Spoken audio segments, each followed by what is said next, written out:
Hey guys, the video you're about to watch is just a small little clip of us crop scouting the other day.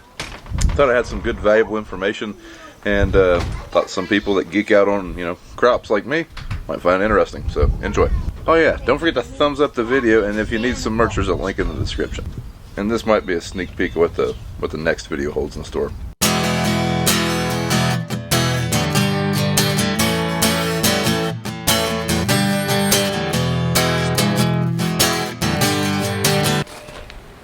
Say this one was this perfectly healthy leaf. Yeah, that's a healthy one. See, you're both on the video now. So we just got done walking this field by our grain bins here, and it's kind of the time of the year where it's good to walk out, check, see what kind of disease pressure you got. Dad's getting ready to put fungicide out here in the next day or so, and we found all sorts of good stuff. Yeah, so Brian, we have a little bit of northern here. So that's northern corn blight, right? Yes. Northern corn leaf blight. So what will northern do to this plant eventually? Like, this is an early lesion, right? Yep. Yes. It's on the lower canopy. So it'll move up as it progresses up. So right now this leaf came below the ear, so it's really not an issue at the moment. It's not that big of an issue. But when it goes above the ear, that restricts the ability issue to pull nutrients to the ear, right? Yes. And that's going to affect grain fill? Yep. Okay, so what we got going with this stripe here? we don't really know what we're seeing here, to be honest with you. Okay. Just kind of a little different. It's just a little different looking, and it kind of stuck out there in the field, but it's tiger corn. It's like a stripe. Tiger stripe corn. Yeah. Yeah, tiger stripe corn. So is this gray? So yes, the next one will be gray leaf spot, and this is also down on the lower canopy of the corn. You can tell gray leaf spot by the yellow halo that goes around the outside edge of it. Okay, and you say blight will eventually look like a cigar? Northern corn leaf blight, yes. We'll start out small, and then it can get to big cigar type shapes. Mm-hmm. So on this leaf here, what did you guys come up with? That's just clean leaf. Let's say that's our healthy leaf, isn't that's it? what you want. Big wide leaf. Big wide leaf. Okay. And then over here we've got some, well, it's another pretty healthy clean leaf too. It's got some lesions there. Could be from. Oh, that was one we said could be sprayer or whatever. Boom. Environmental impact. There's no real lesions on the leaves below it, and yeah. Right. And then this is on the lower of the corn plant. This is showing signs of potassium.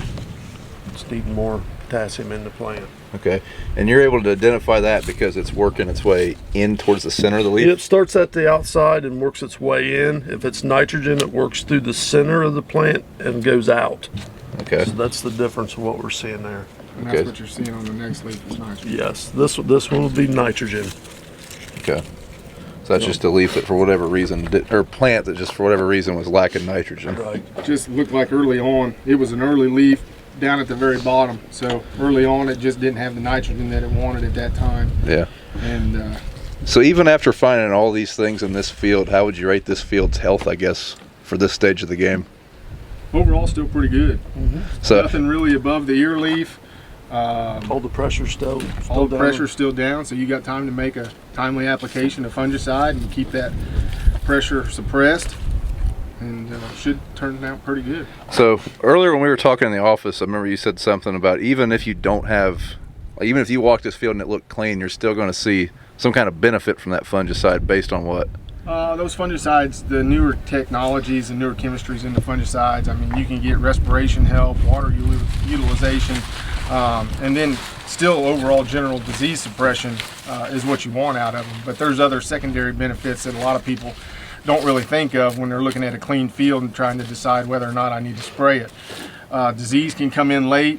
We're not in an area that's really prone to southern rust here, but it's got potential to come in. We already have southern rust down in Kentucky on the Indiana line there towards Evansville. So any wind coming out of the south has potential to bring additional disease in. So until we are really full of grain, we want to keep the corn plant clean, and that way we can really maximize yield at the end. Okay. So one thing Jason and Matt did, they're both camera shy here, they're running away. They checked out our experiment, our plot field, our 300 bushel field, whatever you want to call it, before I got out here. How did it look? Looked good until we tried the makeshift Y drops. Yeah. Then we burnt some upper canopy that we didn't want to burn. Yeah. So we thought when we devised this plan we'd have Y drops, and we didn't. And we went ahead and stuck to the plan, and might have burned a little bit more than we. Yeah, burnt quite a bit all the way up through the top. So that'll probably hurt us a little bit. But still, it had a lot of potential. Yeah. Looked good until then. Do you think that's like a 5 to 10% deduction, or do you think that's like a 2 or 3%? I have no idea. Okay. I mean, I guess 10% on 300 bushel would be 30 bushel an acre. Surely ain't that much. I don't know. I'll try to get you on camera to say it though. I don't know. I don't know. But overall, that corn looks pretty good. But like you said, there's a lot of burn spots. I feel like there's probably going to be pockets where it didn't get burnt. It's going to be really good. Yeah, there's pockets where it wasn't bad, and it looked pretty good. And then there would be pockets where it was really bad. Yeah. Disease pressure though, where we've put a lot of fungicide on, or we didn't have any disease pressure. I didn't see the first gray leaf or northern. So okay. It was clean, yeah. top to bottom. So that was a fungicide application. Matt, wasn't it at post that we put fungicide on it? So that would have been about 3, maybe 4 weeks ago. And then we also put on a fungicide application, or we're going to put on a fungicide application in about a week. So yeah, should keep that pretty clean for the should stay clean the rest of the year. Yeah, but one thing I'm curious to see, like this field was managed just like we've always managed fields. Curious to see what kind of yield difference there is. But one thing to keep in mind, in our area, we've been very fortunate and we've had little to zero stress on this crop so far. I'm saying so far because there's still about 40 days of things could go pretty bad. So we'll see.